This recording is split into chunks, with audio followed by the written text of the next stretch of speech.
Narasaraopet Lok Sabha segment ఉత్కంఠం రేపుతోంది. Local non లోకల్ల మధ్య fight నడుస్తున్న ఈ నియోజకవర్గంలో ఇప్పటి నుంచే బెట్టింగ్ల జోరు పెరగడం ఆసక్తికరంగా మారింది. 5 ఏళ్లు వైసీపీ ఎంపీగా పనిచేసిన లావు కృష్ణదేవరాయలు గుడ్విల్తో ఈసారి ఈజీగా గెలిచేస్తామని టీడీపీ భావిస్తోంది. నెల్లూరు సిటీ నుంచి ప్రమోషన్ పేరుతో వైసీపీ అభ్యర్థిగా వచ్చిన అనిల్ యాదవ్ గెలుపుని వైసీపీ ప్రెస్టేజ్గా తీసుకుంది.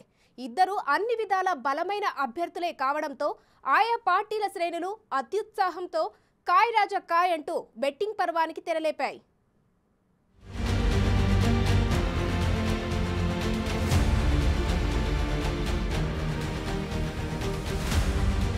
నర్సారావుపేట పార్లమెంటు నియోజకవర్గం ఎన్నికలు ఈసారి ఆసక్తికరంగా మారాయి.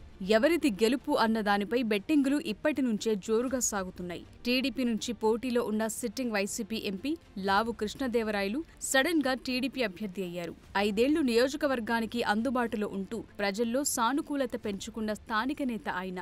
లావు ఇచ్చిన ట్విస్ట్తో వైసీపీ నెల్లూరు సిటీ ఎమ్మెల్యే మాజీ మంత్రి అనిల్ కుమార్ యాదవ్ ని నర్సారావుపేట తీసుకొచ్చింది. దాంతో Narasaraopet local versus non local fight కు వేదికయింది. నర్సారావుపేట ఎంపీ స్థానాల్లో క్యాస్ట్ ఈక్వేషన్లు కీలకంగా పనిచేస్తాయి. అందుకే ఆ నియోజకవర్గంలో గెలుపు దోబూచులాడుతూ ఉంటుంది.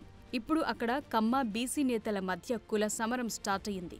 రెడ్డి సామాజిక వర్గం గణనీయంగా ఉన్న నర్సారావుపేటలో ఎంపీగా కాసు వెంకటకృష్ణారెడ్డి తప్ప వరుసగా 2 సార్లు ఎవరూ గెలవలేదు. కూటమి అభ్యర్థిగా లావు శ్రీకృష్ణదేవరాయలు ప్రజల వద్దకు వెళుతుండగా ఒంటరి పోరు చేస్తున్న తనను ఆదరించాలని అనిల్ కుమార్ యాదవ్ జనంలోకి దూసుకెళుతున్నారు.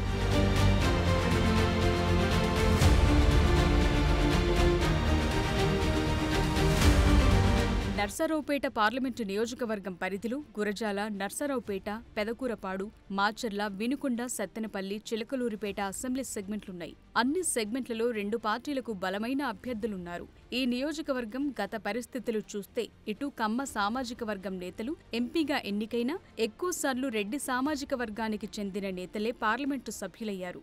2009, 2014 ఎన్నికల్లో అక్కడా ఇక్కడ టీడీపీ నుంచి మోదుగుల వేణుగోపాల్ రెడ్డి, రాయపాటి సాంబశివరావు ఎన్నికయ్యారు. కమ్మ వర్గానికి చెందిన రాయపాటి ఎంపీగా ఉండడంతో 2019లో వైసీపీ అదే వర్గానికి చెందిన లావు కృష్ణదేవరాయలుని బరిలో దింపి గెలిచింది.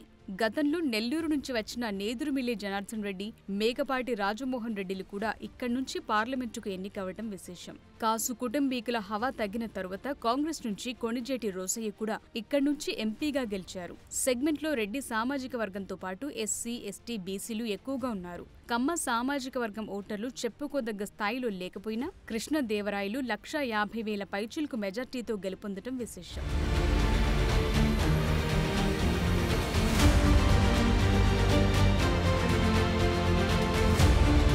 గత ఎన్నికల్లో ఈ ఎంపీ స్థానం పరిధిలో ఒక టీడీపీ ఎమ్మెల్యే కూడా గెలవలేదు. అయినా టీడీపీకి దాదాపు 6 లక్షల ఓట్లు పడ్డాయి. ఇలాంటి పరిస్థితుల్లో ఈసారి గట్టి పోటీ నెలకొంది. 7 అసెంబ్లీ సెగ్మెంట్ల వైసీపీ నేతలతో టీడీపీ అభ్యర్థి దేవరాయులికి ఇప్పటికీ సత్సంబంధాలున్నాయి. సౌమ్యుడిగా పేరున్న ఆయన్ని స్థానిక నేతలు విమర్శించటానికి కూడా సంశయిస్తున్నారట. మరిలాంటి సిట్యువేషన్లో దేవరాయలు 2సారి గెలిచి కాసు కృష్ణారెడ్డి రికార్డుని సమం చేస్తారో లేకపోతే అనిల్ యాదవ్ లోక్సభకు ఎంపికై నిజంగా ప్రమోషన్ కొడతారో చూడాలి.